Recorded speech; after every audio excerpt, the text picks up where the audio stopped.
والصلاة والسلام على سيد المرسلين وعلى آله وأصحابه أجمعين وأشهد أن لا إله إلا الله وحده لا شريك له وأشهد أن محمدا عبده ورسوله أما بعد قال النبي صلى الله تعالى عليه وسلم لا تباغضوا ولا تحسدوا ولا تدابروا ولا تقاطعوا وكونوا عباد الله إخوانا أو كما قال عليه الصلاة والسلام وقال عليه الصلاة والسلام ألا إن في الجسد لمضغة إذا صلحت صلح الجسد كله وإذا فسدت فسد الجسد كله ألا وهي القلب أو كما قال عليه الصلاة والسلام اللهم صل على سيدنا ومولانا محمد وعلى آل سيدنا ومولانا محمد وبارك وسلم أستغفر الله الذي لا إله إلا هو الحي القيوم وأتوب إليه আল্লাহ পাক জাল্লা জালালুহু আমাদের সবাইকে মাফ করে দেন। আল্লাহ পাক আমাদের ইসলাহে কামেল নসিব করে দেন। আজকের এই মজলিসকে মহান আল্লাহ কবুল করে নেন। এই এলাকার সকল নারী পুরুষকে আল্লাহ পাক পূর্ণ দ্বীন গ্রহণ করার তৌফিক দান করেন। আমি আপনাদের খেদমতে দুইখানা হাদিস শরীফ পাঠ করলাম। প্রথম হাদিস শরীফের মধ্যে নবীজি বলেন লা তাবাগাজু, পরস্পর ঝগড়া করো না, দুশমনী রেখো না। ওয়ালা তাহাসাদু, পরস্পর হিংসা বিদ্বেষ করো না, একজন আরেকজনের সাথে হিংসা রেখো না। ওয়ালা তাদাবারু, একজন আরেকজনের পিছনে লেগে থাকবা না। ওয়ালা তাকাতাউ, পরস্পর সম্পর্ক বর্জন করবে না।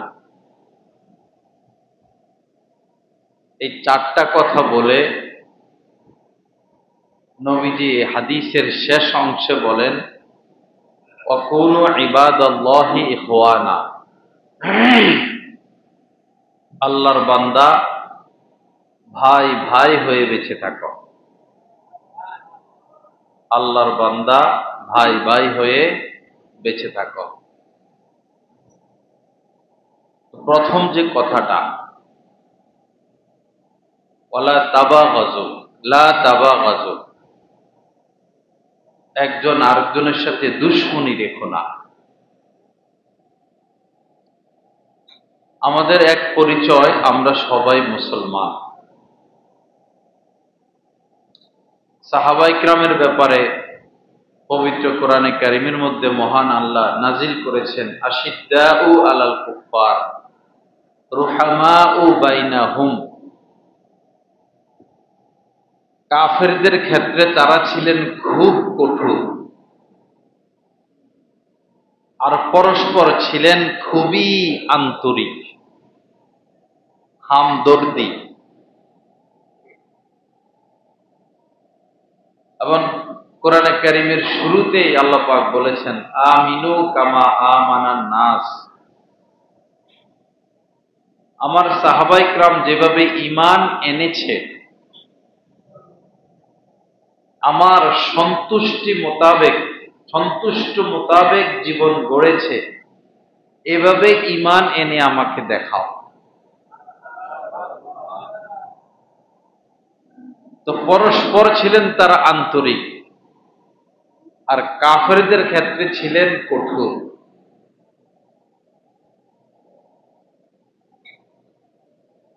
তো এখন যদি আমরা আল্লাহ পাকের সন্তুষ্টি পেতে চাই,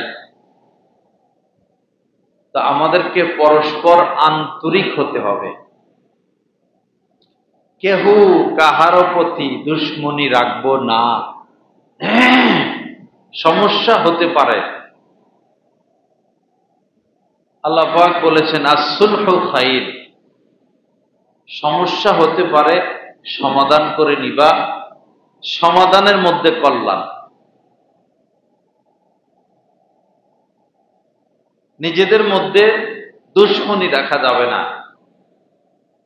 3 দিনের বেশি এক মুসলমান আরেক মুসলমানের সাথে কথা বন্ধ রাখতে পারবে না।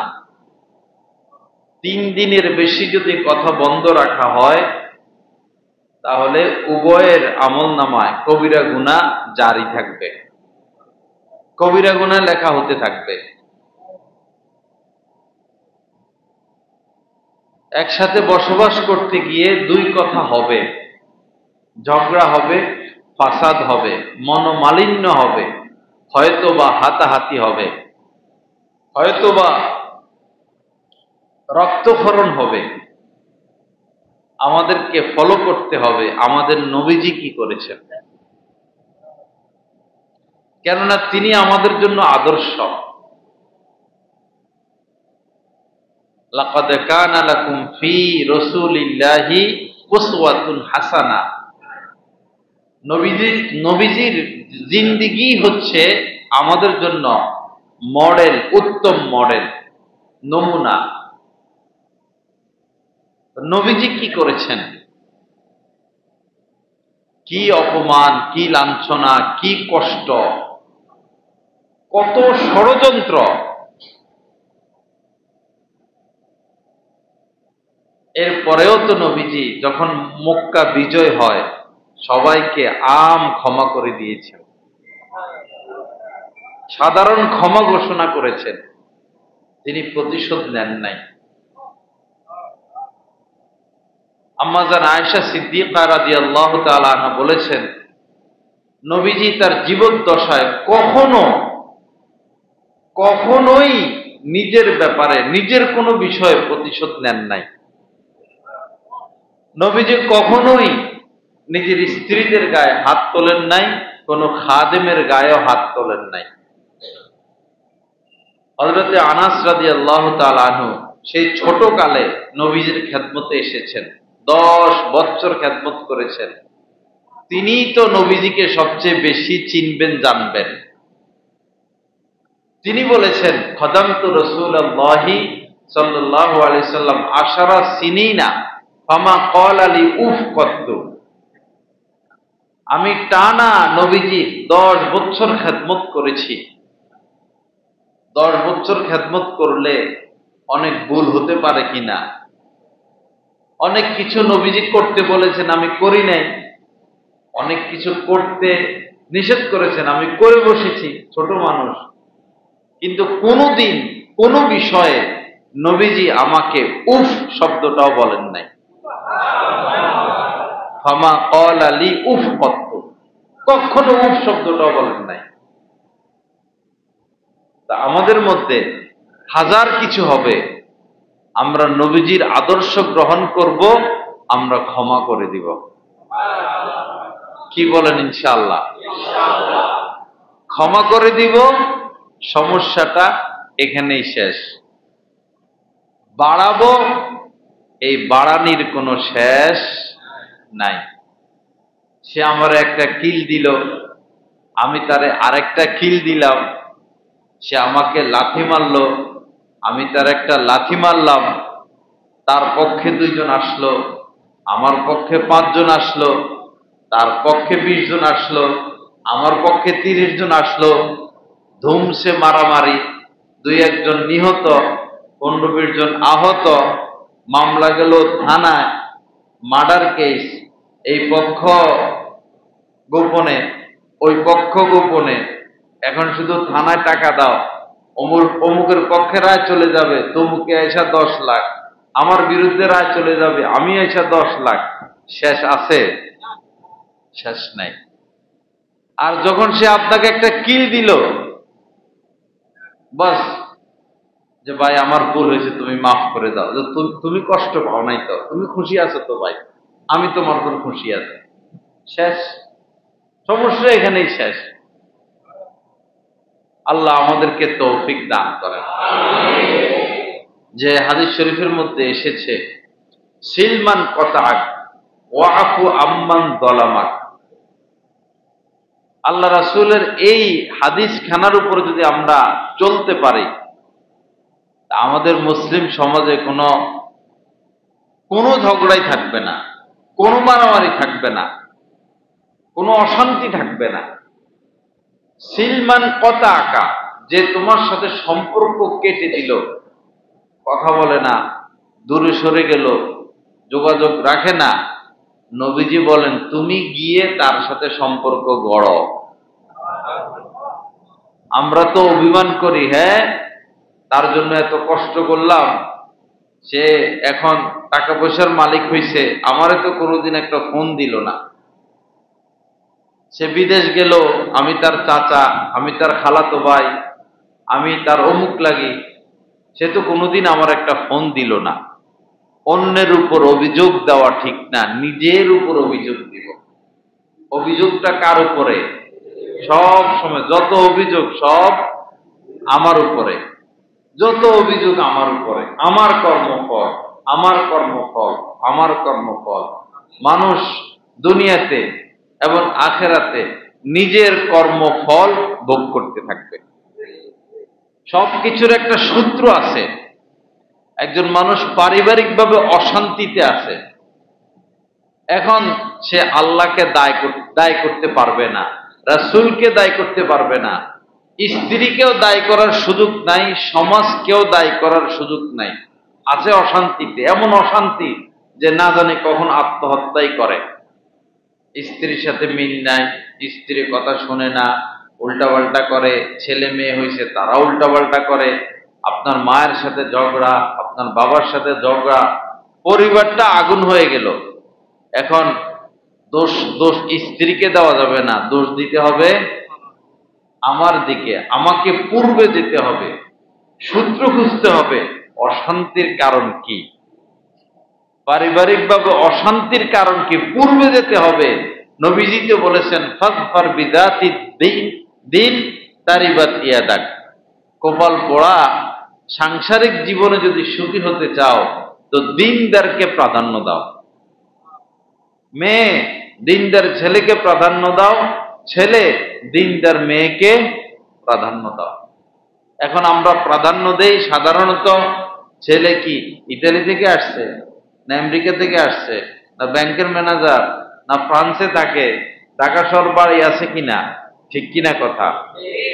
ছেলে প্রাধান্য দেয় মেয়ে উঁচা লম্বা কিনা, সুন্দর কিনা, সিমসাম কিনা, চেহারা কাঠিন কেমন। নবীজি বলছেন প্রাধান্য দিতে দিনকে, আমরা প্রাধান্য দিলাম সুন্দর আর ধনকে। তো গোড়ায় তো গলত, গোড়াই গলত। গাছের গোড়া কেটে গাছের আগায় পানি দিলে কোনো লাভ হবে না। এজন্য দায়ী করবো সবসময় কাকে? নিজেকে। আমি আমাকে দায়ী করবো, আমার অপরাধ, আমার ভুল, আমার পাপের ফল, আমার কর্মফল। তো সিলমান কতাক, নবীজি বলেন যে সম্পর্ক রাখে না, তুমি গিয়ে তার সাথে সম্পর্ক গড়ো। আজকে আমরা হিসাব করব যে কোন কোন আত্মীয়র সাথে আমার সম্পর্ক নাই। একটা আগে তো চিঠি দেওয়া লাগতো, চিঠির জামানা ছিল। চিঠি এটা পুষতে 15 দিন 1 মাস। আর এখন আমেরিকা কথা বলবেন 20 সেকেন্ডের ব্যাপার। কিন্তু আগে সম্পর্ক ভালো ছিল, এখন 20 সেকেন্ডে আমরা যোগাযোগ রাখি না। আত্মীয়র বাড়িতে গেলে হাঁটতে হাঁটতে হাঁটতে হাঁটতে সকালে হাঁটা শুরু করতো, যাইতে যাইতে সন্ধ্যা। আর এখন অটো, সিএনজি, প্রাইভেট কার, কত কিছু। এরপরও আত্মীয়দের সাথে আমাদের এখন সম্পর্ক নাই। নবীজি বলেছেন লা ইয়াদখুলুল জান্নাতা কাতি', যারা আত্মীয়র সাথে সম্পর্ক কেটে দিবে, সম্পর্ক রাখবে না, তারা জান্নাতে প্রবেশ করবে না। এজন্য কে আমার সাথে যোগাযোগ রাখে বা রাখে না সেটা দেখার বিষয় না, আমি আমার আত্মীয়দের সাথে যোগাযোগ রাখি কিনা সেটা দেখার বিষয়। কারণ নবীজি বলেছেন যে বড়কে শ্রদ্ধা করে না, ছোটকে স্নেহ করে না, আলেমকে তাজিম করে না, সে আমার উম্মতের অন্তর্ভুক্ত না। আপনি হয়তো অভিমান করে বসে আছেন যে ভাতিজা ইতালি গেল, একটা ফোন দিল না, এরপরে এই বাগিনা সে ঢাকা শহর বাড়ি করে থাকে, আমার সাথে যোগাযোগ রাখলো না। আপনি এটা কেন দেখবেন? সে তো আপনার ছোট, আপনার তো দায়িত্ব তার প্রতি স্নেহ রাখা। ওই স্নেহের উপরে আপনি তার সাথে যোগাযোগ করেন। আপনার বড় আপনার সাথে যোগাযোগ রাখে না, তো নবীজি তো বলেছেন বড়কে শ্রদ্ধা করো। আপনি আপনার বড়র সাথে এই হাদিসের উপর আমল করার জন্য যোগাযোগ রাখবেন। আমি যদি আমলওয়ালা হয়ে যাই তাহলে আমার কোনো আত্মীয়ের সাথে আমার কখনো কোনো মনোমালিন্য হবে না। একটা ফোন দিলাম সপ্তাহে, এক মাসে, এমনও হয় আমাদের হয়তো কারো মামা জীবিত আছে, ফুফু জীবিত আছে, খালা জীবিত আছে, বছর পার হয়ে যায়, কোনো যোগাযোগ নাই। এটা বড় দুঃখজনক কথা, বড় দুঃখজনক কথা। রমজান মাস যে ঈদ গেল, আমার দুই ফুফু, আমি আমার দুই ফুফুর জন্য খুব ভালো কাপড় কিনছি, দামি কাপড়। আমার এক খালা, দেখা সাক্ষাৎ কম হয়, থাকি ভৈরবে, ওনার জন্য আমি কাপড় কিনছি। এবং আত্মীয় স্বজন, বন্ধু বান্ধব, কমপক্ষে 50,000 টাকা হবে কাপড় চোপড় আমি এই রমজানে হাদিয়া দেওয়ার চেষ্টা করছি। উদ্দেশ্য হলো এই আত্মীয়দের সাথে যেন কি হয়, একটা সম্পর্ক হয়। এত খুশি হয়েছেন ওনারা যে গরিব এরকম না, যে সে আমাদের কথা মনে রাখছে, কাপড় এটা পরবে না বুকে জড়াবে না চোখে লাগাবে, খুশিতে শেষ যে সে ভৈরব থেকে আমাদের জন্য কাপড় পাঠাইছে।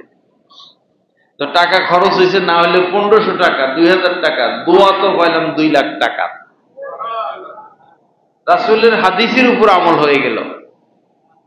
সিলমান কথা, যে তোমার সাথে সম্পর্ক কেটে দেয় তুমি তার সাথে সম্পর্ক গড়ো। কোনো আত্মীয় এমন যেন না হয় যে যোগাযোগ নাই। দূর দূর, বিশেষ করে শাশুড়ি, শ্বশুর, মামা, খালা, ফুফু, আপন ভাই বোন, কমপক্ষে ছেলে মেয়ে, নাতি নাতনি। আর একটু পরে গেলে এই চাচতো ভাই, জ্যাঠতো ভাই, খালতো ভাই, মামতো ভাই, ফুফাতো ভাই। এটা দ্বিতীয় পর্যায়ে। প্রথম পর্যায়ে তাদের সাথে সম্পর্ক রাখতেই হবে, ভাই বোন, শ্বশুর শাশুড়ি, মা বাবা, মামা, খালা, ফুফু। আল্লাহ আমাদেরকে আমলটা করার তৌফিক দান করেন। একটা একটা ফোন দিলে হয়, মাসে একবার ফোন দিলাম, তাও তো সম্পর্কটা তাজা রইল। অথবা এখন মেসেজ সিস্টেম, একটা মেসেজ দিয়ে দিলাম, অথবা অডিও একটা এই পাঠাইয়া দিলাম, সালাম জানাইলাম, সম্পর্ক রইল। আল্লাহ আমাদেরকে আমল করার তৌফিক দান করেন। তো সিলমান কথা আকা ওয়াফু আম্মান জলামাক, নবীজি বলেন যে তোমার উপর জুলুম করে তুমি তারে মাফ করে দাও। আল্লাহু আকবার।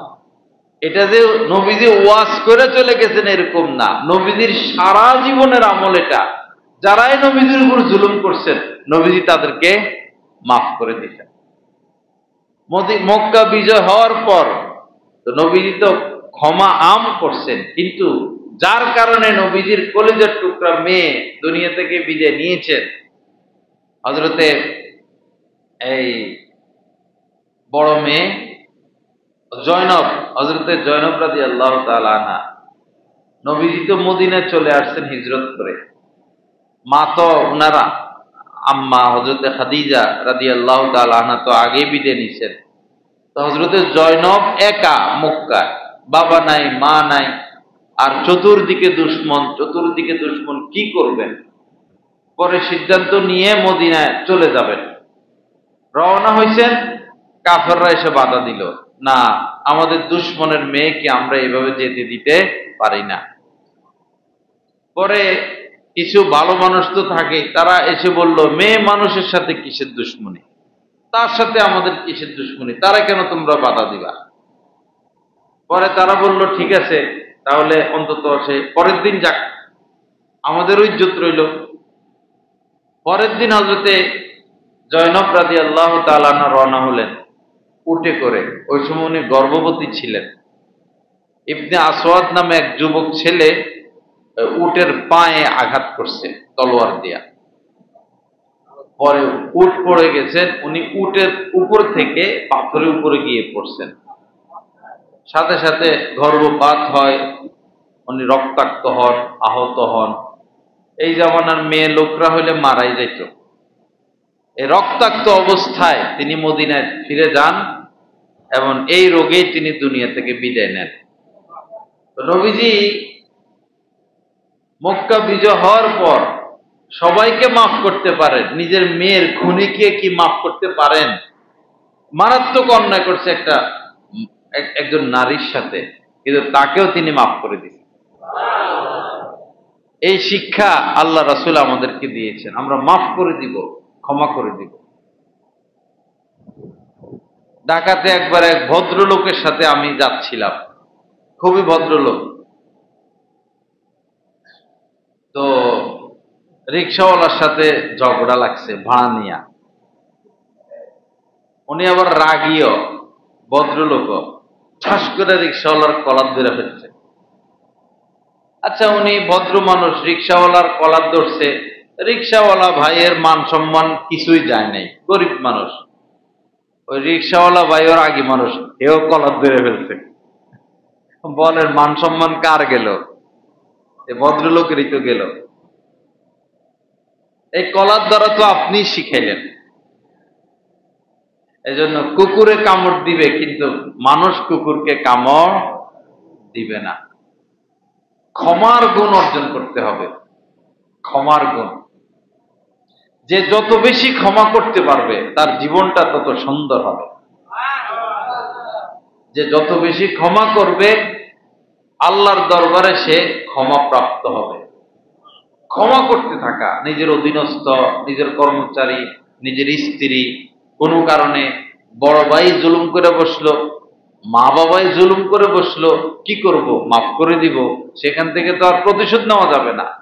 নিজের মা বাবা, নিজের ওস্তাদ, নিজের শায়েখ, এখান থেকে তো প্রতিশোধ নেওয়া যায় না, এখানে চুপ থাকতে হয়।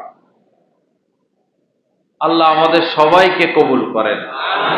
তো দুইটা কথা হলো, এক হলো আত্মীয়দের সাথে আমরা সম্পর্ককে তাজা করব। বিশেষ করে মা অসন্তুষ্ট, বাবা অসন্তুষ্ট, কাজ হবে না। হাজার ইবাদত বন্দেগী করেন না কেন, কাজ হবে না। রেজাল রব্বি ফি রিজাল ওয়ালিদি ওয়া সাখাতুর রব্বি ফি সাখাতিল ওয়ালিদ। বাবা সন্তুষ্ট তো এই লোকের উপরে আল্লাহ সন্তুষ্ট। বাবা অসন্তুষ্ট, হাজার হজ উমরা আর দিনের কাজ আর 100-200 মসজিদ মাদ্রাসা করে দেখ না কেন, তার বাবার মনে তার প্রতি ব্যথা কষ্ট, আল্লাহ তার উপর সন্তুষ্ট না। বাবাকে সন্তুষ্ট রাখতে হবে, মাকে সন্তুষ্ট রাখতে হবে। বৈরবে এক বাসায় দাওয়াত খাইতে গেলাম, খুব বিল্ডিং ও ভিআইপি, মানুষও ধনী। তা আমি বললাম, এসি লাগান না কেন, এত গরম বাসায়? তো উনি বললেন যে আমার আব্বা আম্মার বাসায় এসি না দিয়া আমি কিভাবে এসি লাগাই? কি দামি কথা! আগে আমি আমার আব্বা আম্মার বাসায় এসি লাগাবো, এরপরে আমার বাসায়। রংপুরের ওইদিকে একটা সফরে আমি গিয়েছিলাম। তো একজন 50-60-এর মধ্যে এরকম একজন ভদ্রলোকের সাথে সাক্ষাৎ। তো মা পাগল, কিছু মানুষ আছে না, মা পাগল, মা ছাড়া তার মুখে কিছু নাই, মাছের ব্যবসা করে। পরে সে বলল, হুজুর, আমি ঘর থেকে বাইর হওয়ার পর সর্বশেষ আমার যে কাজ, বাইরে হওয়ার সময় আমার মায়ের সাথে দেখা করি, মার থেকে দোয়া নেই। এখন মাকে বলি, মা আপনার কি লাগবে? আমার ঘর থেকে বাইর হইলে হওয়ার সময় এটা শেষ কাজ। আবার আমি যখন রাত্রে ঘরে যাই, আগে আমার মায়ের কাছে যাই, মায়ের জরুরত পুরা করি, মা যা যা বলছেন সেটা নিয়ে যাই। এবং সে বলল আমি একজন মহিলা রাখছি, এই মহিলাকে আমি বেতন দেই, এই মহিলার কাম 24 ঘন্টা আমার মায়ের সাথে থাকবে। সে আমাদেরও এরকম তৌফিক আছে, দোয়া নেওয়ার কৌশল আছে, বড় হওয়ার কৌশল আছে। বহু মানুষ হাজার চেষ্টা করে কিন্তু বড় হইতে পারে না। 5-10 কোটি টাকা নিয়ে ব্যবসায় নামে, মায়ের খায়। যেদিকে তাকায় মায়ের, আমেরিকা যায় মায়ের, ইতালি যায় মায়ের, ব্যবসা শুরু করে মায়ের, চাকরিতে যায় মায়ের, গোড়ায় সমস্যা। গোড়া কি? চাবি উল্টা ঘুরানো, হয় মা অসন্তুষ্ট অথবা বাবা অসন্তুষ্ট, সেটা ঠিক করতে হবে। অথবা কোনো আলেমের সাথে বেয়াদবি করে বসে আছে। দেখবেন মসজিদের ইমামরা নিরীহ মানুষ, বেশিরভাগ মসজিদের ইমাম খতিবরা গরিব মানুষ, নিরীহ মানুষ, মধ্যবিত্ত মানুষ। কিছু কিছু ভাইয়েরা খুব খারাপ ব্যবহার করে, টাকা আছে, ধমক দেয়, রাগারাগি করে, নির্দেশ দেয়। মসজিদের যিনি প্রধান তার নাম হচ্ছে ইমাম। মসজিদে ইমামের উপরে আর কেউ নাই। এলাকার মধ্যে যিনি সবচেয়ে সম্মানিত তিনি হচ্ছেন ওই এলাকার ইমাম। ইমাম মানে নেতা। আমাদের এখন রাষ্ট্রপ্রধান হচ্ছেন ডক্টর ইউনূস সাহেব। আল্লাহ পাক ওনাকে কামেল তাকওয়া নসিব করেন। যারা এখন রাষ্ট্রে আছে সবাইকে আল্লাহ পাক ইসলাম মোতাবেক কাজ করার তৌফিক দান করেন। জাতীয় ঈদগাহে তিনি নামাজ পড়তে আসছেন, আর জাতীয় ঈদগাহের খতিব হচ্ছেন হযরত মাওলানা আব্দুল মালিক সাহেব দামাত বারাকাতুহু। বাংলাদেশের 10 জন বড় আলেমের মধ্যে উনি একজন। উনি মিম্বারে বয়ান করতেছেন আর রাষ্ট্রের প্রধান নিচে বসা। সম্মান কার? একজন আলেমের।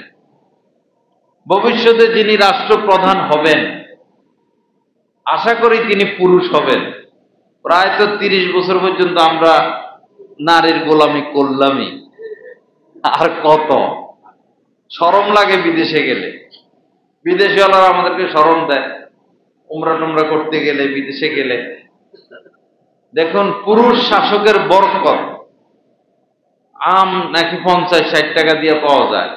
তরমুজ খাইতে খাইতে খাইতে খাইতে পরে মানুষ বিরক্ত হয়ে গেছে, আর কত তরমুজ খাইব। পুরুষ শাসকের বরকত। আমেরিকা সেই নারী নারী নারী অধিকার, নারী অধিকার, নারী অধিকার। আমেরিকার ইতিহাসে আমেরিকাওয়ালারা কোনোদিন নারীকে প্রেসিডেন্ট বানায় নাই। এবার তো মহিলা এটা হয়েই যায় এক হিসাবে, দাম তো উল্টা পাল্টা। মহিলা এটা হয়েই যায়, হয়েই যেত, কিন্তু শুধু মহিলা এই কারণে তারা প্রেসিডেন্ট বানায় নাই। তারা দেখবেন কোট প্যান্ট টাই কি তাদের পোশাক, আর নারী অধিকারের নামে নারীদেরকে উলঙ্গ রাখে। নারীদেরকে তারা, এটার নাম নারী অধিকার। বিয়ে করা ছেড়ে দিছে। যৌবন যে কয়দিন আছে, বান্ধবী, তুমি আমার বান্ধবী। যৌবন শেষ, বৃদ্ধাশ্রম। এর নাম নারী অধিকার। আর বলে আমরা নারীদের উপর জুলুম করি, মানে কি? ওই যে আমরা বোরকা পরাই, এটারে তারা মনে করে কি আমরা জুলুম করি। আমরা তো নারীকে মায়ের মর্যাদা দেই, বোনের মর্যাদা দেই, স্ত্রীর মর্যাদা দেই, মায়ের মর্যাদা দেই, শাশুড়ির মর্যাদা দেই, খালার মর্যাদা দেই, ফুফুর মর্যাদা দেই, তাদেরকে আমরা মোহর দেই। ইসলামে তাদের কোনো ব্যয় নাই। বাপের বাড়িতে যতদিন থাকবে এই মেয়ের সমস্ত ব্যয়ভার বাপে বহন করবে। স্বামীর বাড়িতে যখন যাবে মরণ পর্যন্ত তার সমস্ত ব্যয় স্বামী, স্বামী নাই ছেলে। এরপরেও তাদের জন্য মোহরের ব্যবস্থা রাখা হয়েছে। এরপরেও ছেলে যতটুকু পাবে অর্ধেক সম্পদ আল্লাহ পাক তাদেরকে দিচ্ছেন। যদি গভীরভাবে দৃষ্টি দেওয়া হয়, আসলে আল্লাহ আমাদের থেকে তাদেরকে বেশি দিচ্ছেন, শতগুণে বেশি দিচ্ছেন। যাক, আমি সেদিকে যাব না। তো ইমাম যিনি রাষ্ট্রপ্রধান হবেন ভবিষ্যতে, তিনি যদি বাইতুল মোকাররমে নামাজ পড়তে আসেন বা গুলশান আজাদ মসজিদে নামাজ পড়তে যায়, যেখানে যায় তাকে নিচেই বসতে হবে, আর ইমাম মিম্বরেই বসবে। তো সম্মান কার? ইমামের। দুনিয়াতেও আখিরাতেও আলেমদের সাথে ভালো ব্যবহার করবেন এবং দিন শিখার ফিউর যে রাস্তা, সেটা হচ্ছে হক্কানি আলেম ওলামার সোহবত। হক্কানি আলেম ওলামার সোহবত। তবলিগে যে জামাত পাঠানো হয় বিদেশে, যদি আলেম না থাকে তো এই জামাতের নাম দেয় বোবা জামাত। কি নাই? আলেম নাই, এজন্য এই জামাতের নাম কি দেয়? বোবা জামাত। 15-20 জনে একটা জামাত বাইর হইছে, কোনো আলেম নাই, হাফেজ নাই। 1 চিল্লা 2 চিল্লা 3 চিল্লা দিলে তেমন কিছু শিখা যায় না। আর জামাত বাইর হইলেও একজন আলেম আছেন, একজন হাফেজ আছেন, 1 চিল্লায় 10 চিল্লার কাজ হইয়া যায়। কার বরকত? আলেমের বরকত। যে যেখানে থাকি অবশ্যই আমরা একজন আলেমের সাথে উঠা বসা রাখবো। যাকে ভালো লাগে, নির্দিষ্ট কেউ না, যাকে আপনার ভালো লাগে, যিনি সুন্নত মোতাবেক চলেন, সুন্নত শরীয়ত মোতাবেক চলেন, যিনি হক্কানি আলেম, যিনি গুনাহ থেকে বেঁচে থাকার চেষ্টা করেন। আবার ভণ্ডের কাছে গিয়ে পড়লে হবে না। হক্কানি পীর, ভণ্ড পীরের মধ্যে পার্থক্য আছে। হক্কানি পীরের আলামত তিনি 5 ওয়াক্ত নামাজ পড়বেন, বিশেষ করে ফজর পড়ে কিনা। যার কাছে বায়াত হচ্ছেন, দেখবেন বেচারা ফজর পড়ে কিনা, তার কোরআন শুদ্ধ কিনা, কোরআন তেলাওয়াত শুদ্ধ কিনা, তিনি কোরআন বুঝেন কিনা, তিনি কোরআন বুঝাইতে পারেন কিনা। হক্কানি পীরের এই যোগ্যতা থাকতেই হবে, তিনি নিজে কোরআন বুঝবেন, তিনি নিজে কোরআন বুঝানোর ক্ষমতা রাখেন, বিশেষ করে জালালাইন শরীফ। হক্কানি পীর তিনি হাদিস বুঝবেন, হাদিস বুঝানোর ক্ষমতা রাখেন, বিশেষ করে মেশকাত শরীফ। তিনি নারীদের সাথে পর্দা করবেন, তিনি সুন্নত মোতাবেক চলবেন, তিনি নজরকে হেফাজত করবেন, তিনি গীবত করবেন না, তিনি এই পীর মুরিদি লাইনকে ব্যবসায় রূপান্তরিত করবেন না। তার কথায় আসর হয়, তার মজলিসে বসলে মানুষের দুনিয়া মানুষ ছাড়ে, বিশেষ করে যার অধিকাংশ মুরিদান নামাজি, তিনি হচ্ছেন হক্কানি পীর। আর নবীজি বলেছেন, এক কথা সব কথা শেষ। নবীজি বলেছেন, ইদা রুউ যুকিরাল্লাহ, যাকে দেখলে আল্লাহর কথা মনে পড়ে, তিনি হচ্ছেন হক্কানি আলেম। অবশ্যই আল্লাহ রস্তে আমরা এরকম একজন হক্কানি আলেমের সাথে উঠা বসা রাখবো। আপনাদের এই এলাকায় অথবা এই ইউনিয়নে অথবা এই থানা অবশ্যই আছে, আল্লাহ রাখছেন, অবশ্যই আছে। যাকে ভালো লাগে উঠা বসা রাখবেন, সম্পর্ক রাখবেন, মাসালা জিজ্ঞাসা করবেন, বিকেলে বসে চা নাস্তা করবেন, ফজর পরে একটু হাঁটামুটা করবেন। এই আলেমদের সোহবতের বরকতে আপনার অজান্তেই আপনার মধ্যে দিন চলে আসবে। আল্লাহ আমাদের সবাইকে তৌফিক দান করেন। আমার সময় খুব কম, এখন আমি কি বয়ান এদিকে নিব না ওইদিকে নিব ভাবতেছি আর কি। যাই হোক, তো এই সোহবতের বিষয়ে আমি আরেকটু কথা বলে আগের কথায় ফিরে যাব। ওয়াসবির নাফসাকা মাআল্লাযীনা ইয়াদউনা রাব্বাহুম বিল গাদাতি ওয়াল আশিয়্যি ইউরিদুনা ওয়াজহা। আল্লাহ পাক নবীকে বলতেছেন, হে নবী, আপনি ধৈর্য সহ যারা সকাল সন্ধ্যা জিকির করে তাদের সাথে নিজেকে মিলাইয়া রাখেন, ধৈর্যের সাথে তাদের সাথে জমে থাকেন। এবং কোরআনে কারিমে আল্লাহ পাক বলেছেন, ওয়াত্তাবি' সাবিলা মান আনাবা ইলাই, যে আমার হয়ে গেল একদম আল্লাহওয়ালা গুনাহমুক্ত থাকে, আপনি তার পথ অনুসরণ করুন। এবং সূরা ইয়াসিনের মধ্যে আল্লাহ পাক বলেছেন ইত্তাবিউ মান লা ইয়াসআলুকুম আজরাও ওয়া হুম মুহতাদুন, তাদেরকে অনুসরণ করো। ইত্তাবিউ মান, যারা বা যে, লা ইয়াসআলুকুম আজরাও, তোমাদের কাছে বিনিময় চায় না। মাহফিলের জন্য ফোন দিছেন, অ্যাডভান্স ৮০,০০০, স্টেজে উঠার আগে আরো ৫০,০০০। আল্লাহ পাক বলতেছেন তাদের কথা শোনা যাবে না। ইত্তাবিউ মান লা ইয়াসআলুকুম আজরাও ওয়া হুম মুহতাদুন, তোমাদের কাছে বিনিময় চায় না এবং সে নিজে হেদায়েত প্রাপ্ত। এজন্য অবশ্যই এই শেষ জামানায় হকের উপর টিকে থাকতে হলে একজন আলেমের সাথে আমাদের উঠা বসা রাখা লাগবে। দাওয়াতুত তাবলীগ তো এক নিয়মে চলতেছিল, এক নিয়মে। যারা আগ থেকেই চিল্লা দিয়ে এসে আলেমদের ভুল ধরে, এই ইমাম সাহেব বাঁকা হইয়া হাঁটে কেন, ইমাম সাহেব এই হইছে, খতিব সাহেব ওই হইছে, এরা সব হেদিকে চলে গেছে। আর যারা এক চিল্লা, দুই চিল্লা, তিন চিল্লা তাবলীগের কাজ করে, কিন্তু আলেমদের সোহবতে আগ থেকে আসা যাওয়া, তারা এখনো আলেমদের সাথেই আছে। যুগে যুগে যত ফেরকায়ে বাতেলা, যেমন জিএমপি, আরো যত ফেরকায়ে বাতেলা তৈরি হইছে, হবে, এটার মূল সূত্রপাত হচ্ছে হক্কানি আলেমদের সোহবত তারা বর্জন করছে। শাইখ আব্দুর রহমান বাংলা ভাই, এই যে অনেকগুলো ছেলে এরা আছে, আমাদেরকে পাইলে ঠুস করে গুলি করে দিব। এজন্য ভয় লাগে এদের ব্যাপারে কিছু বলতে। আলেম নাই তাদের সাথে, আলেম নাই, তাদের নিয়ত সহি, আমরা ইসলাম কায়েম করব, কিন্তু আলেম না থাকার কারণে সঠিক মাসালার উপরে তারা থাকতে পারে না। সে সিনেমা হলে আগুন লাগায় দেয়, আদালতের বিচারককে দেয় গুলি করে। এটা তো দিন জিন্দা করার রাস্তা না। দিন জিন্দা করতে হবে দিন মোতাবেক পদ্ধতিতে। তো এজন্য সবাই আমরা যার যাকে ভালো লাগে একজন আলেমের সাথে আমরা উঠা বসা করব। রাজি আছি তো ইনশাআল্লাহ? আল্লাহ আমাদেরকে তৌফিক দান করেন। তো আমি বলতেছিলাম লা তাবাগাজু, পরস্পর দুশ্মনী রেখো না।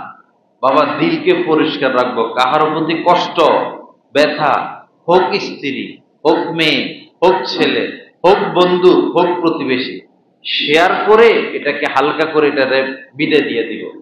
ধরে রাখলে এ কষ্ট এটা বাড়বে, কষ্ট এটা বাড়বে। অনেকে আছে স্ত্রীর প্রতি কোনো কারণে কষ্ট, স্ত্রীর প্রতি কষ্ট, তো স্ত্রীকে খুলে বলে না, সংসার করতেছে, কিন্তু স্বামীর ভিতরে ভিতরে স্ত্রীর প্রতি কি কষ্ট, যার কারণে সংসারের মধ্যে সুখ আসে না।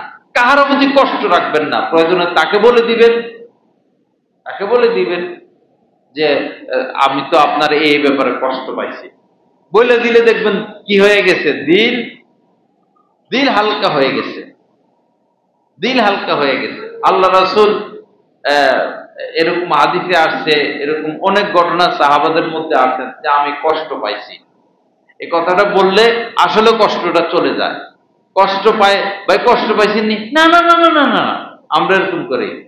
কেউ আমাকে কষ্ট দিল, আপনাকে কষ্ট দিল, ভাই আপনি মনে হয় কষ্ট পাইছেন? না না না না না না না, আসলে ঠিকই কষ্ট পাইছে। পরে কষ্টটা তো রয়ে গেল। আপনি যদি বলতেন যে আসলে আমি কষ্ট পাইছি, যাক আমি মাফ করে দিছি, আমি কিছু মনে করিনি, বা উনি বলবে তো ভুল হয়েছে, আমাকে মাফ করে দেন, বাস শেষ, সমাধান শেষ। এক মুসলমান আরেক মুসলমানের সাথে কি হবে, হামদর্দি হবে, রুহামা, আন্তরিক হবে। কোন ইহুদি, কোন খ্রিস্টান, কোন বদ্দিন বেদিন যদি আপনাকে প্রশ্ন করে যে তোমাদের দিন কি, দিন মানে কি, ইসলাম মানে কি, কিভাবে জবাব দিব? সংক্ষেপে জবাব দেওয়া যাবে আদ-দীনু আন-নাসিহা। নবীজি বলেছেন আদ-দীনু আন-নাসিহা, দিন মানে হচ্ছে এক মুসলমান আরেক মুসলমানের প্রতি আন্তরিক হবে। এক মুসলমান আরেক মুসলমানের প্রতি আন্তরিক হবে, এটার নাম হচ্ছে কি? দিন। পুরো কোরআন হাদিসের সার সংক্ষেপ কথা এটা। পুরো কোরআন হাদিস, পুরো দিন, পুরো ইসলাম মানে হচ্ছে একজন আরেকজনের প্রতি কি হবে? আন্তরিক হবে। ভাই আমার মুসলমান ভাই ভালো থাকুক, সুখে থাকুক, শান্তিতে থাকুক, ইজ্জতের সাথে থাকুক, আরামের সাথে থাকুক, সবার জন্য দোয়া, সবার জন্য দোয়া, সবার জন্য দোয়া। আপনি রিক্সা করে যাচ্ছেন, দেখলেন যে একজন গরিব মানুষ রাস্তার পাশে, অন্ধ মানুষ, এখন কাম তো নাই। আল্লাহ, অন্ধ মানুষ, আল্লাহ তার রিজিকের ব্যবস্থা করো, তার আরামের ব্যবস্থা করো। আল্লাহ, দুনিয়াতে সে চোখ পায় নাই, আল্লাহ আখেরাতে তাকে তুমি অনেক কিছু দিও। রিক্সা দিয়ে আর একটু আগাইলেন, দেখলেন যে একজন গরিব মানুষ ভিক্ষা করতেছে। আপনি কিছু দিতে পারলে দিলেন, না দিতে পারলে অন্তত আল্লাহ, বেচারা গরিব মানুষ, তুমি তার অভাব অনটন দূর করে দাও, তার দুঃখ কষ্ট দূর করে দাও।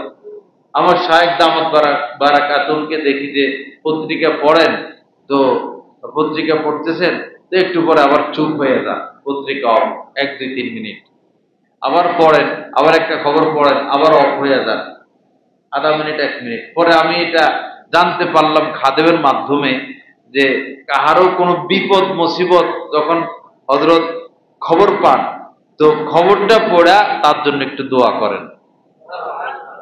বন্যা, এই সমস্যা, এই সমস্যা, খবরটা পড়েন, পড়া পরে পত্রিকাটা বন্ধ করে এই বস তাদের জন্য একটু দোয়া করেন, আবার আরেকটা পড়েন। এটাই তো ভাই দিন, এটাই তো দিন। সবার জন্য দোয়া করব, সবার জন্য দোয়া করব, সবাই ভালো থাকো, সবাই সুখে থাকো, সবাই শান্তিতে থাকো, সবাই আরামে থাকো। আমারই তো মুসলমান ভাই, কেউ বিল্ডিং বানাইলো 1 তলা 2 তলা 3 তলা, আমি আছি টিনের ঘরে। এখন আমার ভিতরে তো জ্বলে, আমার ভিতরে কি জ্বলে। নবীজি বলছেন লা তাহাসাদু, পরস্পর হিংসা করো না। ইয়াকুমুল হাসাদ, অবশ্যই হিংসা থেকে বেঁচে থাকো। ফা ইন্নাল হাসাদা ইয়াকুলুল হাসানাত কামা তাকুলুন নারুল হাতাবা। কেননা হিংসা আগুন শুকনো কাঠ বা শুকনা লতা পাতাকে যেভাবে জ্বালিয়ে ছাই করে দেয়, হিংসা মানুষের ন্যাক আমলকে এভাবে শেষ করে দেয়।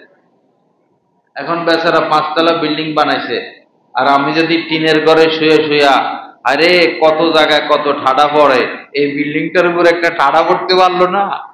কত মানুষ অ্যাক্সিডেন্ট হয়ে মারা যায়, এই লোকটা অ্যাক্সিডেন্ট হয়ে মারা যেতে পারলো না। এর পোলা আমেরিকা থেকে প্রতি মাসে 1 লাখ টাকা করে পাঠায়, এই পোলাটার একটা কিছু হইতে পারলো না। এইটা কি মুমিন হিসেবে এটা কাম্য? আর আপনি এই দোয়া করলে কোনো কাম হবে? আল্লাহর ফয়সালা, আল্লাহ তার জন্য 5 তলা বিল্ডিং রিজিক রাখছেন। আপনি যদি এটার ক্ষতি কামনা করেন, তা আপনি তো আল্লাহর হাত ধরলেন, আল্লাহর সিদ্ধান্তের বিপরীত আপনি হাঁটলেন। হিংসা করা মানে কি? আল্লাহর সিদ্ধান্তের বিপরীত হাঁটা।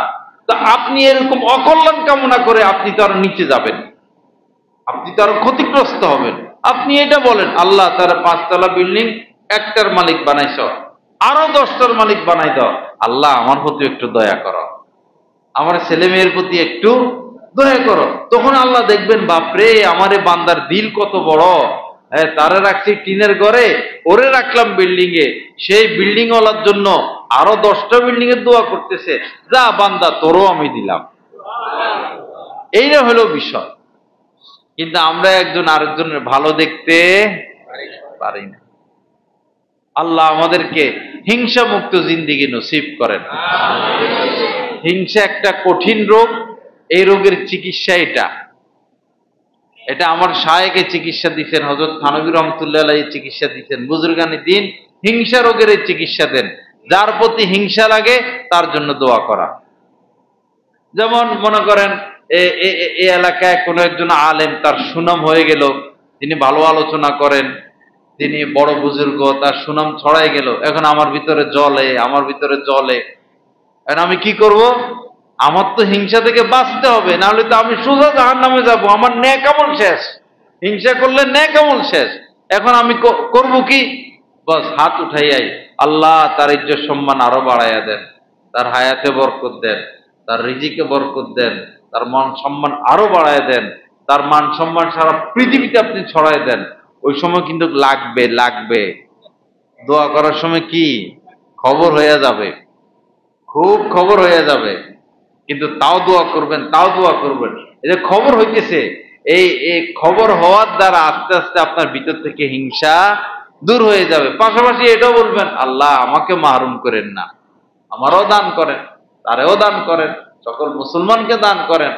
হযরত থানভী রহমাতুল্লাহ আলাইহি সংক্ষেপে দোয়া শিখেছেন, যে আমি একটা দোয়া বানাইয়া নিছি, যে দোয়ার মধ্যে সকল মুসলমান শামিল, সকল কল্যাণ শামিল।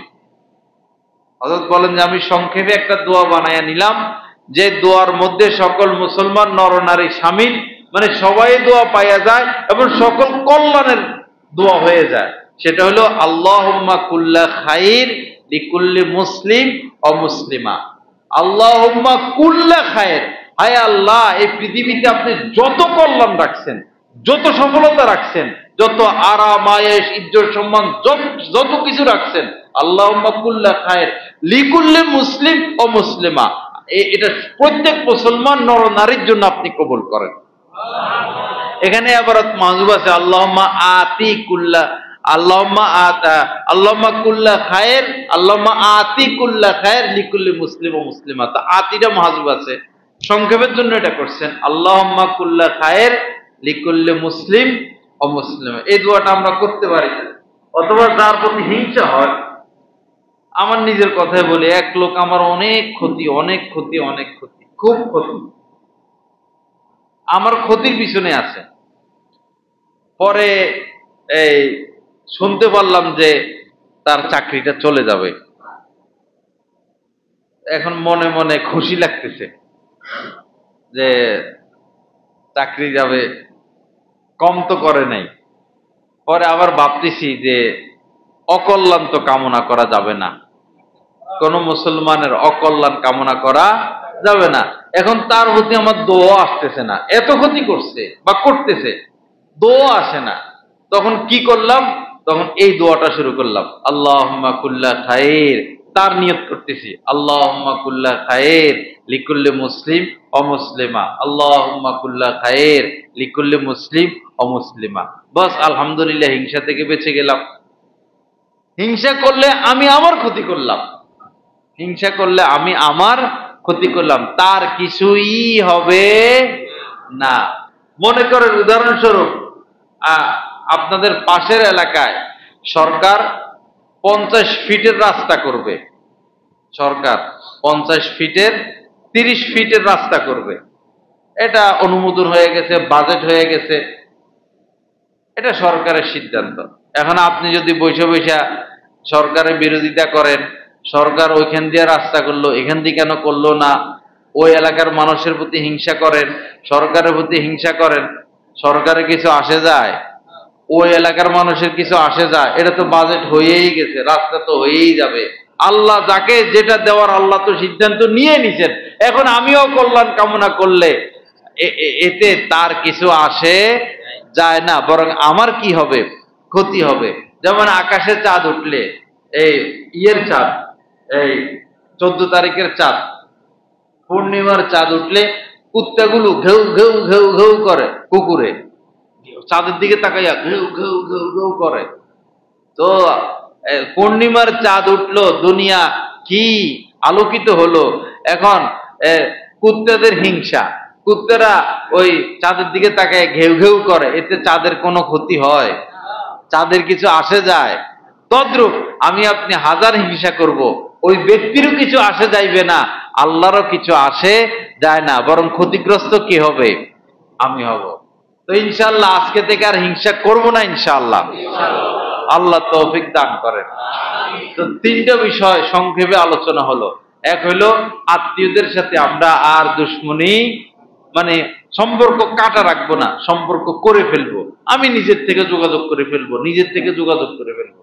দ্বিতীয় আলোচনা হয়েছিল যে ক্ষমা ক্ষমা ক্ষমা ক্ষমা, ক্ষমা করব ক্ষমা করব ক্ষমা করব ক্ষমা করব। তৃতীয় বিষয়টা আলোচনা হলো যে আমরা কাহার প্রতি হিংসা রাখবো না। হিংসা হইলে তার জন্য কি করব? দোয়া করব। যার প্রতি হিংসা হয় তার প্রতি আমরা কি করব?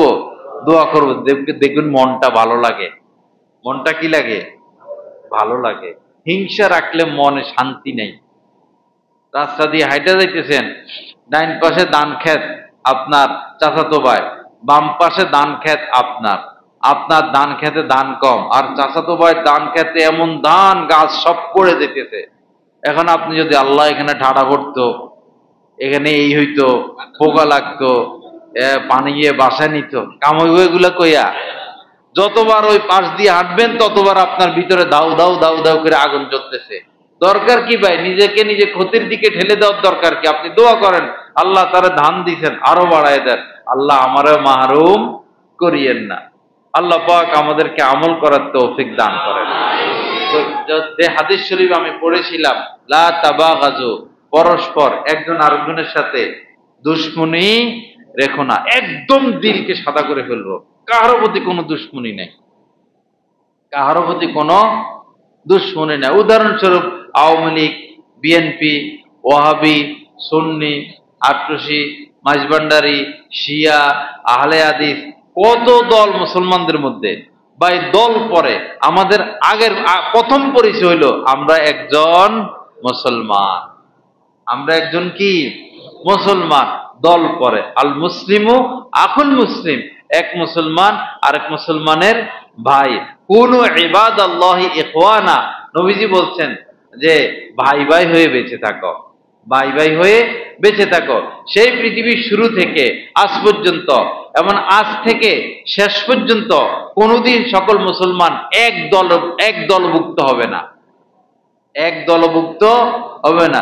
কেউ তবলিগ, কেউ চরমোনাই, কেউ আহলে হাদিস, কেউ শিয়া, কেউ কওমি, কেউ আলিয়া, এরকম ছিল, এরকম আছে, এরকম থাকবে। আল্লাহ আমার থেকে দেখতে চান যে আমি সবার প্রতি হিতাকাঙ্ক্ষী কিনা, আমি সবাইকে ভাইয়ের নজরে দেখি কিনা, আমি সবাইকে ক্ষমা করি কিনা, আমি সবাইকে আল্লাহর বান্দা মুসলমান হিসেবে জানি কিনা। আমার উদারতা আল্লাহ পাক দেখতে চান, আমার উদারতা দেখতে চান। আমার আপনার হৃদয়টা হবে, দিলটা হবে এই আকাশের চেয়ে বড়। আমার আপনার দিলটা হবে কিসের চেয়ে বড়? আকাশের চেয়ে বড়। আরে এটা হইলো অন্য লাইনের, আমি হইলাম অন্য লাইনের, দূর, এটা বাদ, ডিলেট। না না না না, ইমান আছে তো, ইমান তো আছে। হযরত মাওলানা থানভী রহমতুল্লাহ আলাইহি বলেছেন, যে যে দলের হোক, যে যে গোত্রের হোক, ভাগাভাগি যাই কিছু হোক, মৃত্যুর আগে যদি তওবা নসিব হয়, সকল মুসলমান জান্নাতেই যাবে। তওবা নসিব হলে সবাই কোথায় যাবে?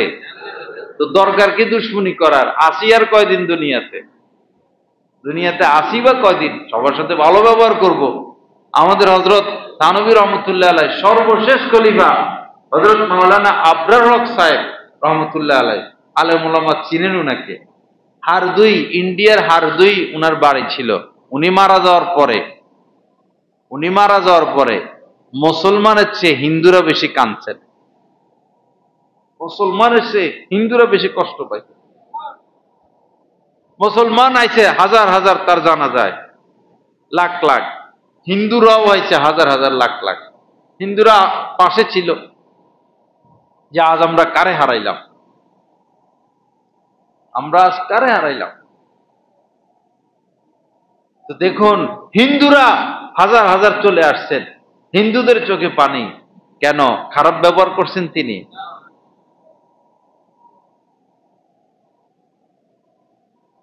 আল্লাহ রাসূলের খাদেম ছিল ইহুদি, পরে যুবক ছেলে অসুস্থ, নবীজি দেখতে গেছেন। এখন সে মারা যাবে। এখন নবীজি তো বুঝতেছেন ছেলেটা মারা গেলে এই অবস্থায় সে তো আজীবন কাফের অবস্থায় থাকবে। নবীজি শেষ মুহূর্তে তাকে কালেমার দাওয়াত দিলেন।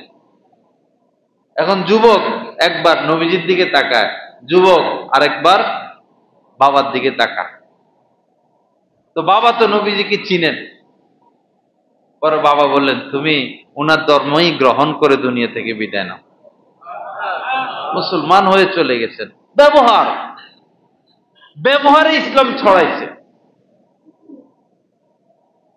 হযরত যায়েদ, সে মূলত গোলাম ছিল না, গোলাম হিসাবে ডাকাতেরা ধরে আইনা গোলাম হিসাবে বিক্রি করে দিছে।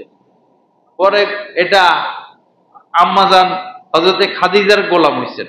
পরে আম্মাজান খাদিজার সাথে বিবাহ হওয়ার পরে সে নবীজির আওতায় চলে আসছে, নবীজি তারা আজাদ করে দিচ্ছেন। পরে হযরত জায়েদের আব্বা আম্মা খুঁজতে খবর পাইছেন, মক্কা চলে আসছেন, জায়েদের সাক্ষাৎ পাইছেন, নিজের ছেলেরে পাইয়া কত খুশি হয়েছেন। ছেলেরে গোলাম বলে বিক্রি করে দিচ্ছেন, কত খুশি হয়েছেন। মা কাঁদতেছেন, বাবা কাঁদতেছেন। ছেলেকে নিয়ে যাবে, যত টাকা লাগুক, যত কোটি টাকা হোক, ছেলেকে নিয়ে যাবে বিনিময় দিয়া। তো এখন ছেলে দাঁড়ায় দাঁড়ায় কাঁদতেছে। ছেলে আল্লাহ রাসূল আজাদ করে দিয়েছেন, যাও তুমি যাও। ছেলে তো কি ভালোবাসা পাইছেন, কি আদর পাইছেন, কি স্নেহ পাইছেন, ছেলে তো কাঁদতেছেন। ছেলে বলতেছেন, আমি আপনাকে ছেড়ে গিয়ে আমি বেঁচে থাকতে পারবো না। জান নাই তিনি রাসূলের সাথে থেকে গেছেন। মদিনা মক্কা বিজয় হয়ে গেল, মক্কা বিজয় হয়ে গেল। এখন মক্কার সাহাবীরা, নবীজির আত্মীয় স্বজন, সবার ধারণাই উনি তো উনার দেশে ফিরে আসবেন। এতদিন মদিনায় ছিল, এখন তো উনি উনার দেশে ফিরে আসবেন। এদিকে মদিনার সাহাবাদের মন খারাপ, খবর হয়ে গেছেন যে আল্লাহ রাসূল যদি মক্কায় থেকে যায়, কি এক কঠিন বিষয় ছিল। পরে নবীজি মহব্বতকে প্রাধান্য দিচ্ছেন, কারণ মদিনার সাহাবারা কোরবান নিজেদেরকে শেষ করে দিয়েছেন আল্লাহ রাসূলের দিন জিন্দা করার জন্য। মহব্বতকে প্রাধান্য দিয়া নবীজি চিরতরে মদিনায় চলে আসছেন। তো ভালো ব্যবহার ভাই, আমার থেকে ভালো ব্যবহার কামনা করেন, বিশেষ করে আমার স্ত্রী, আমার সন্তান, আমার মা বাবা, আমার পরিবার। ভালো ব্যবহার, বিশেষ করে স্ত্রী। ইস্তাসু বিন নিসায়ে খাইর, নবীজি বলেন যে তোমাদের স্ত্রীদেরকে বাঁকা হাড় দ্বারা তৈরি করা হয়েছে। কি হাড় দ্বারা? বাঁকা হাড়, বাঁকা বাঁকা হাড়। তার মানে এরা কোনোদিন সোজা হবে না, একটা বক্রতা তাদের মধ্যে থাকবেই। নবীজি বলেন সোজা করতে চাইবা তো ছেড়ে যাবে, আবার ছাড়া দিবা আরো বাঁকা হবে। এন্ড কি করবা? ইস্তাসু বিন নিসায়ে খাইর, তোমাদের স্ত্রীদের সাথে ভালো আচরণ করো, ভালো ব্যবহার করো। ধৈর্য ধরতে হবে, ধৈর্য ধরতে হবে। ঘর সংসার করতে গেলে স্ত্রীর ধৈর্য যদি 30% থাকে, স্বামীর ধৈর্য থাকতে হবে 90%, না হলে সংসার টিকবে না। তারা উপরে থাকবে, বকাঝকা আমাদেরকে শুনে যেতে হবে, কিছু করার নাই। তারা কোনোদিন সোজা হবে না। যে যত বড় আলেম, ভিতরে ভিতরে খবর নেন, স্ত্রী ব্যাপারে ধৈর্যই ধরে, উল্টা বকাই শোনা লাগে। না হলে মান সম্মান সব হারাইবে। ইমাম সাহেবের মান সম্মান সব হারাবে, পীর সাহেবের মান সম্মান সব হারাবে। পীরগিরি বাইরে, ঘরে গেলে পীর স্ত্রী, ঘরে গেলে পীরকে স্ত্রী, এইভাবে চলে। এক লোক স্ত্রী তার সাথে দুর্ব্যবহার করে, হযরত ওমর রাদিয়াল্লাহু তাআলা জামানায় স্ত্রী দুর্ব্যবহার করে, স্ত্রী তার কথা শুনে না। পরে গেছে বিচার নিয়া, হযরত ওমরের কাছে বিচার নিয়ে গেছেন যে হযরত ওমরের কাছে বিচার দিলে, উনি একটু বকাঝকা দিলে স্ত্রী ঠিক হয়ে যাবে। পরে হযরত ওমরের ঘরের কাছে যাইয়া শুনতেছে হযরত ওমরের স্ত্রী হযরত ওমরের বকাঝকা করতেছে। যারে দেখলে শয়তান ভাগে, যারে দেখলে শয়তান ভাগে। বিদেশি দুধেরা আসলে, দুধ সেই রোম, সে পারস্যের দুধেরা আসলে হযরত ওমরকে দেখলে এরকম হাত কাঁপতো, তলোয়ার পড়ে যেত। দুশ্মন হযরত ওমরের মধ্যে এমন রূপ আল্লাহ পাক দান করছেন। একবার হযরত ওমর হাঁটতেছেন, পিছনে অনেক সাহাবী, কোনো কারণে তিনি পিছনে তাকাইছেন, ভয়ে সবাই নিচে পড়ে গেছে। এমন ছিলেন হযরত ওমর। ঘরে ঘরে কি অবস্থা? স্ত্রী বকাবকি করতেছে, ওর ওই বেড়া শর্মে আবার ফিরে চলে আইতেছে। পরে হযরত ওমর খবর পাইছেন, এই আসো আসো, কি ব্যাপার কি ব্যাপার, আইসো আবার চলে যেতেছ। পরে কয়, হযরত ঘটনা তো এই, স্ত্রী কথা শুনে না, আমার বকাবকি করে, চাইছিলাম আপনার কাছে বিচার দিব, তো যে ঘটনা হেটা দিয়ে এখানেও একই ঘটনা এখানেও। পরে হযরত ওমর বলছেন, দেখো আমার স্ত্রীর বরকতেই তো সব। সে আমার পাক শাক করে, সে আমার বাচ্চাগুলোর দেখাশোনা করে, সে আমার ঘর, আমার মালটাল হেফাজত করে, সে আমার জামা কাপড়গুলো ধুয়ে দেয়। সে যদি আমার সহযোগিতা না করতো, আমি তো রাষ্ট্র চালাইতে পারতাম না। যে আমার এত উপকার করে, তার দুই একটা কথা শুনলে কি আসে যায়? তার দুই একটা কথা শুনলে কি আসে যায়? এজন্য আমরা ধৈর্য ধরব, আমরা ধৈর্য ধরব, আবার প্রশ্রয় দিয়ে দিব না, প্রশ্রয় দিয়ে দিব না। আপনি বিদেশে আছেন, ওয়াইফাই লাইন লাগাই দিচ্ছেন, টাচ মোবাইল লাগাই দিচ্ছেন, এরকম বেশিরভাগ মহিলাই পরকীয়া আক্রান্ত, বেশিরভাগ মহিলা। বাচ্চা পড়ালেখা করাবে, শহরে থাকে, একটা দুইটা বাচ্চা, বাচ্চা স্কুলে চলে যায়, মাদ্রাসা চলে যায়, মহিলা একা, হাতে টাচ মোবাইল, ওয়াইফাই লাইন, পরকীয়া আক্রান্ত। রিক্সাওয়ালা আইসে এসে আমার এগুলা বলে, রিক্সাওয়ালা একটু জোয়ান টোয়ান দেখছে, সুন্দর সুন্দর ভাড়া, আসো বাসা থেকে ভাড়া নাও, বাসায় ঢুকে দেয় দরজা বন্ধ করে। ফ্রিজের কাজ করে, ইলেকট্রিকের কাজ করে, আমার কাছে এসে বলে আমার সাথে সম্পর্ক, কয় মুসিবত, এই কাজ আর করবো না। কি কয়, দরজা বন্ধ করে দেয়, এই বলে এই বলে। স্বামী বিদেশ। হযরত ওমরের জামানায় উনি আইন করছিলেন 4 মাসের বেশি কোনো স্বামী দূরে থাকতে পারবে না, 4 মাসের মধ্যে একবার স্ত্রীর সাথে সাক্ষাৎ করতে হবে। আর হযরত ওমর যদি এই জামানায় থাকতেন, কইলো 1 সপ্তাহ বা সর্বোচ্চ 1 মাসের কথা বললো। আর আমরা 1 বছর 2 বছর 3 বছরের জন্য বিদেশ করে থাকি। ঠিক না এগুলা? এগুলা ঠিক না। গুনাহ করা যাবে না, গুনাহ করার সুযোগও দেওয়া যাবে না। আল্লাহ পাক সহি বুঝ দান করেন। যাই হোক, তো দেখতে দেখতে 10টা বাজে গেল।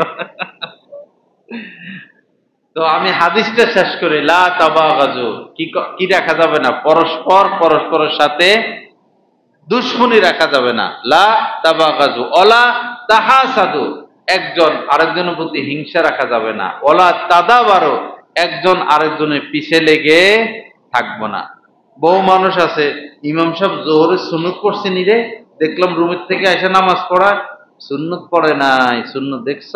ইমামে সুন্নত পড়ে না, খামোখা লাগে থাকে পিছনে। উনি সুন্নত পড়ুক না পড়ুক আপনার কি? আল্লাহ আপনার ওসি বানাইছে না দারোগা বানাইছে? আল্লাহ আপনার এই দায়িত্ব দিছেন। আল্লাহ দায়িত্ব দিছেন, তুমি 24 ঘন্টা গুনাহ থেকে বেঁচে থাকো, এটা আমাদের উপর দায়িত্ব। তোমার পরিবারকে গুনাহ থেকে বাঁচাও। কু আনফুসাকুম ওয়া আহলিকুম নারা, তুমি আগে নিজেকে জাহান্নামের আগুন থেকে বাঁচাও, এরপরে তোমার পরিবারের লোকদেরকে জাহান্নামের আগুন থেকে বাঁচাও। অমুকে কি করলো, তমুকে কি করলো, তমুকে কি করলো, এটা তো আমার দেখার দায়িত্ব না। আমি কি করলাম এটা আমার দেখার দায়িত্ব। আমার পরিবার কি করতেছে এটা আমার দেখার দায়িত্ব। বিশেষ করে আমার রিজিকটা হালাল কিনা, আমার রিজিকটা হালাল কিনা। আমাদের বৈরবে 95% ব্যবসায়ী সুদের সাথে লিপ্ত। কত পার্সেন্ট ব্যবসায়ী? 95% ব্যবসায়ী।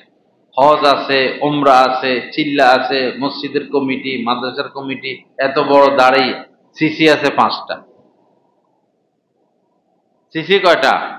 5টা। কি উপায় হবে ভাই? যারা ব্যাংকের সিসি নেয়, আমি তদন্ত করে দেখছি, অভাবের কারণে না, লোভের কারণে। অভাবে পড়ে 50 লাখ সিসি নেয় এরকম না, লোভ। লোভ। ব্যবসা আরো বাড়াইতে হবে, কোটিপতি হইতে হবে, 10 তলা বিল্ডিং বানাইতে হবে। আল্লাহ সহি বুঝ দান করেন। এই সুদের ব্যাপারে একটা আয়াত বলে আমি আলোচনা শেষ করব। ইয়া আইয়ুহাল্লাযীনা আমানুত্তাকুল্লাহ, আল্লাহ পাক বলতেছেন যে আল্লাহকে ভয় করো। ওয়াযারু মা বাকিয়া মিনার রিবা, সুদের যা আছে কম বেশ সব ছেড়ে দাও। ইন কুনতুম মুমিনিন, যদি মুমিন হয়ে থাকো।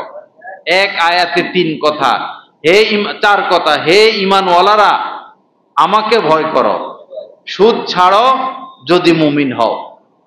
দেখেন, এর থেকে আর মারাত্মক কোনো কথা হতে পারে না। এক আয়াতে, এক সেন্টেন্সে কতগুলো কথা বললেন। হে ঈমানওয়ালারা, আমাকে ভয় করো, সুদ ছাড়ো যদি মুমিন হও। ফা ইল্লাম তাফআলু, যদি সুদ না ছাড়ো, ফাযানু বিহারবিম মিনাল্লাহি ওয়া রাসূলি, তো আল্লাহ রাসূলের সাথে যুদ্ধের ঘোষণা শুনে নাও। তোমার সাথে আমার যুদ্ধ। আল্লাহ যার সাথে যুদ্ধে নামবেন তার আর কি কোনো উপায় আছে? বোঝা গেল এই পথে হাঁটলে কোনো সফলতা কোনো দিন আসবে না। আল্লাহ আমাদেরকে তওবা করার তৌফিক দান করেন। তো যাই হোক, আমার কথা শেষ। ইসলাহি বয়ান মানে সংশোধন। ইসলাহি বয়ান মানে সংশোধন। কয়েকটা বিষয় আলোচনা হলো। শেষ বিষয় হলো, বর্তমান সময়ে আমাদের সবচেয়ে যেটা বড় সমস্যা, যে পাপটা আমাদের বেশি হয়, যে অঙ্গের দ্বারা যে পাপটা আমাদের বেশি হয়, সেটা হলো চোখের পাপ। সেটা কি? চোখের পাপ। হাদিস শরীফের মধ্যে এসেছে জিনাল আইনি আর নদরু আর নাদারু, চোখের জিনা হচ্ছে ভিন নারীর দিকে তাকানো।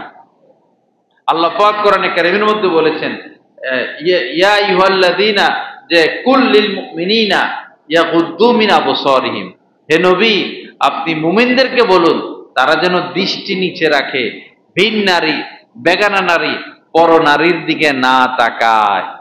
এটা গুনাহে কবিরা, হারাম। এখানে আমাদের সমস্যা। বাবা, তাহাজ্জুদ পড়া সহজ, চিল্লা লাগানো সহজ, হজ উমরা সহজ, এশরাক সহজ, আওয়াবিন সহজ, নজর হেফাজত সহজ না, বড় কঠিন, বড় কঠিন।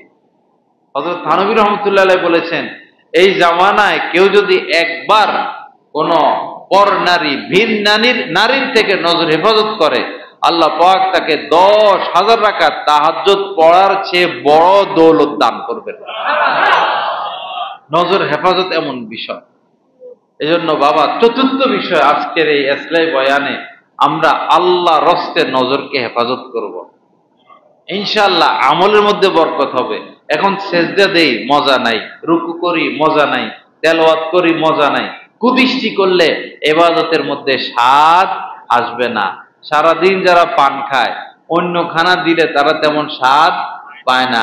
সাপে কামড় দিছে, শরীরের জ্বর 103 ডিগ্রি, 4 ডিগ্রি শরীরের জ্বর, অথবা সাপে কামড় দিছে। এখন যদি বাংলাদেশের সেরা মিষ্টিও তারে দেন, তিতা তিতা, বাংলাদেশের লালপুরের মিষ্টি ভালো, দিচ্ছেন লালপুরের মিষ্টি, হে কয় কি তিতা। আসলে কি মিষ্টি তিতা না, তার তো জ্বর। এই কুদৃষ্টি একটা রোগ, এমন এক রোগ, এই কুদৃষ্টির কারণে জিন্দিগির কোনো মজার কাজে আমরা মজা পাই না। না নামাজে মজা, না ইবাদতে মজা, না জিন্দিগিতে মজা, না ঘর সংসারে মজা। নজর খারাপ। এখন মোবাইলেই তো সব উলঙ্গপনা। আপনি মোবাইলে এটা দেখলেন, সেটা দেখলেন, তো মন তো খারাপ হবে, মন তো খারাপ হবে। এই মেয়েদেরকে তো পাওয়া সম্ভব না। সে ইন্ডিয়ান নায়িকা, সে আমেরিকান নায়িকা, হয়তো এগুলো মরেও গেছে, হয়তো এগুলো বুড়ো হয়ে গেছে, কিন্তু তাদের অশ্লীলতা তো রয়ে গেল।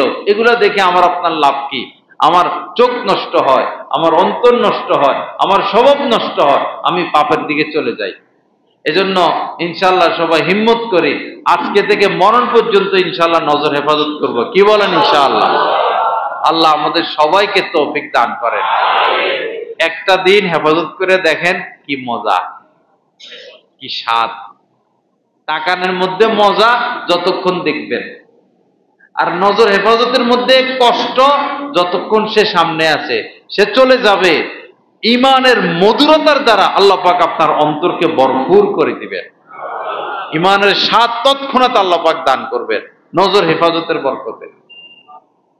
আল্লাহ পাক জাল্লা জালালুহু আমাদের সবাইকে নজর হেফাজত করার তৌফিক দান করেন।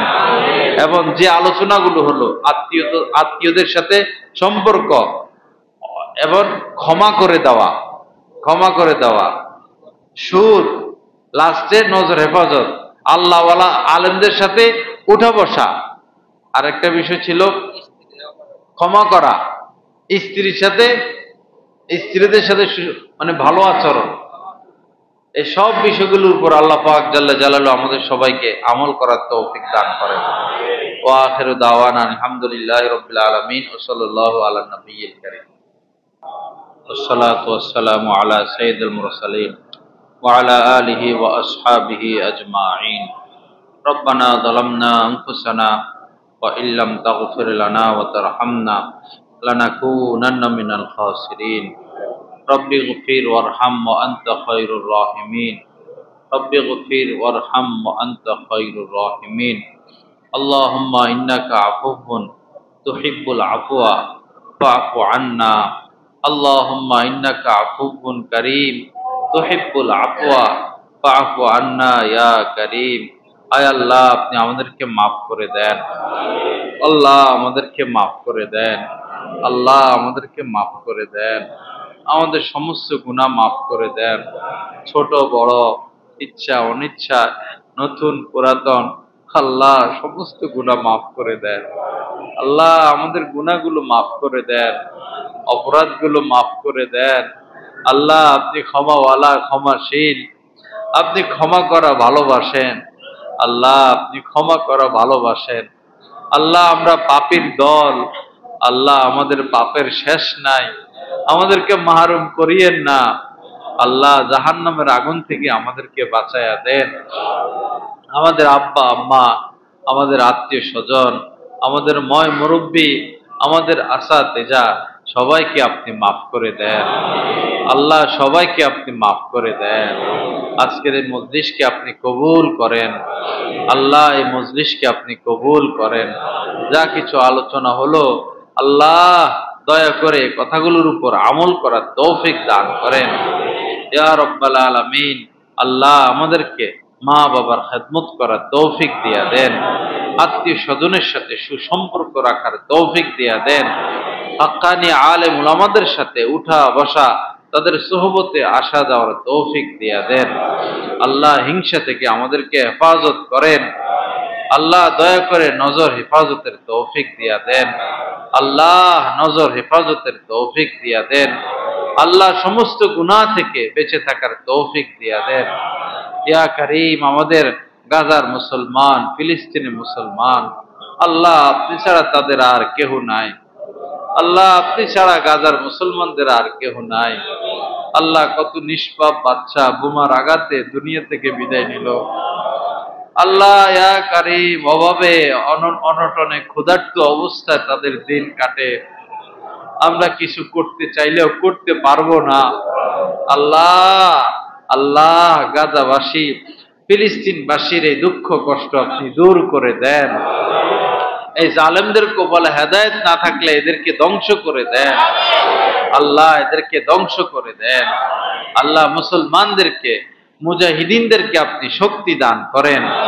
আল্লাহ এদের দেশের মধ্যে আপনি আগুন লাগাইয়া দেন। এরা গাজাকে যেভাবে ধ্বংস করছে এদের দেশকে আপনি এভাবে ধ্বংস করে দেন। আল্লাহ এলাকার সকল নারীদেরকে, মেয়েদেরকে পর্দা করার তৌফিক দিয়া দেন। আমাদের মেয়েদেরকে, স্ত্রীদেরকে পর্দার তৌফিক দিয়া দেন। আমাদের সবার জন্য হালাল রিজিকের ফয়সালা করে দেন। আল্লাহ আমাদের সবার জন্য হালাল রিজিকের ফয়সালা করে দেন। আমাদের এই দেশের প্রতি খাস মেহেরবানি করেন।